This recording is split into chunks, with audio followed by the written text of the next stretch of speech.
19-сентябрь 2024 жыл саат 5-тен 15-те өтті. Танк сушылдар тобы тарабынан 28-ші тор табылды. Жээктен баштап салынган экен. Мыйзамсыз салынган синтетикалык балык улоочу торлорду чыгаруудабыз. Уже биздин аркабыз толуп калды.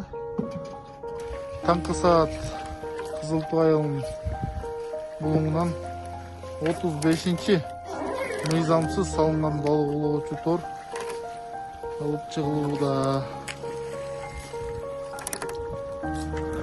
Уже булуңдун башына келип калдык. Кээ бир торлор чак экен, кээ бир торлор эски экен. Таңкы саат 5-тен 50 өттү. Кызыл Туу айылынын булуңдун башы 36-чы мыйзамсыз салынган синтетикалык балык улоочу тор. Суучулдар тобу тарабынан Кызыл Туу айылынын булуңу мыйзамсыз салынган балык улоочу торлорду изилдөө рейди жүрүп жатат. Чыгарылган торлорду монтип жүктөргө салып атабыз.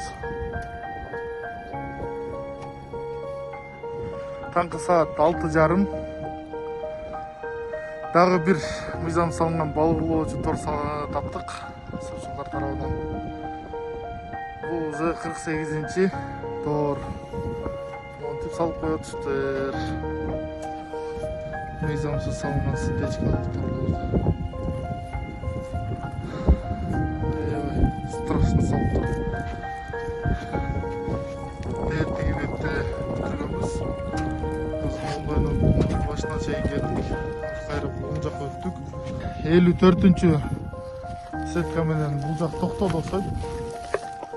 Бул жак токтоду десек, тиягында кайра сетка башталат экен.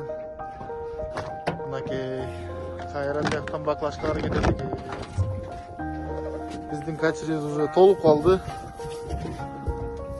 Мынакей. Асты да толуп атат уже. Кызыл Туу айылынын